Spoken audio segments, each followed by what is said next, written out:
Son günlər ölkəmizdə özəl pensiya fondunun yaradılacağı ilə bağlı müxtəlif fikirlər səsləndirilir. Bəs özəl pensiya fondu nədir? Vətəndaşlar üçün hansı üstünlüklər var? Mövzunu əməkdaşlarımız araşdırıb izləyək. Özəl pensiya fondları ilə bağlı qanun layihəsinin müzakirəsi yaxın vaxtlarda yekunlaşacaq. Özəl pensiya fondları dövlət pensiya təminatı sistemindən kənar, müstəqil şəkildə fəaliyyət göstərən maliyyə qurumlarıdır. Buraya vətəndaşlar könüllü şəkildə qoşularaq, gələcəkdə pensiya yaşına çatdıqda dövlət pensiyasından əlavə olaraq bu özəl pensiya fondlarında təqdim etdiyi pensiyalardan yararlana bilirlər.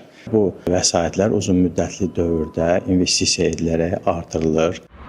Özəl pensiya fondundan istifadə könüllüdür. Bu prosesdə diqqət çəkən məqam vətəndaşların pensiyalarını özlərinin idarə edə bilməsidir. Belə ki, yığılan vəsaitin bir hissəsindən pensiya yaşına çatmadan da istifadə edə biləcəksiniz. Eyni zamanda vərəsəlik problemi də olmayacaq. Siz öz pensiya kapitalınızı öz yaxınlarınıza ötürə biləcəksiniz.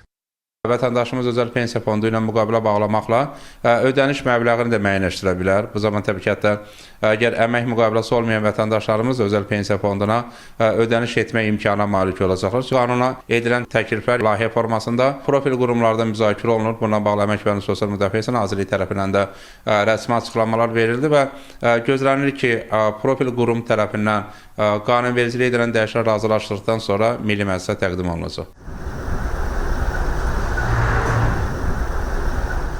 Dövlət Statistika Komitəsindən verilən məlumata əsasən 2024-cü ildə 47,1% kişi pensiya yaşına çatmadan vəfat edib. Qadınlarda isə bu göstərici 27,3%-dir.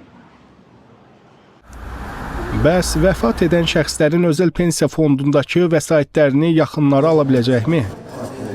Beynəlxalq praktikaya uyğun olaraq Azərbaycanda da gözlənilir ki, əgər özəl pensiya fondunda yığım olan şəxs dünyasını dəyişirsə, onun özəl pensiya fondunda pensiya almaq üçün müəyyənləşdirilmiş müddətdə, məsələn 12 il ərzində yoldaşı həmin pensiyanı ala bilsin. Özəl pensiya fondlarının həm yığımları, həm yığımların qorunmasının xüsusi nəzarət olacaq, çünki onların yerləşdirilməsi ilə bağlı konkret meyarlar olacaq. Dövlət tərəfindən birmənalı şəkildə nəzarət həyata keçiriləcək. Bu mexanizmin tətbiqi həm vətəndaşlar, həm də dövlət üçün əhəmiyyətlidir. Belə ki, dövlət üçün uzun müddətli kapital formalaşır, vətəndaş üçün isə özünün idarə edə biləcəyi əlavə pensiya kapitalı yaradılır. Vüqar Alışov, Elçin Tağıyev, Bağır Kərimov, ASTV Xəbər.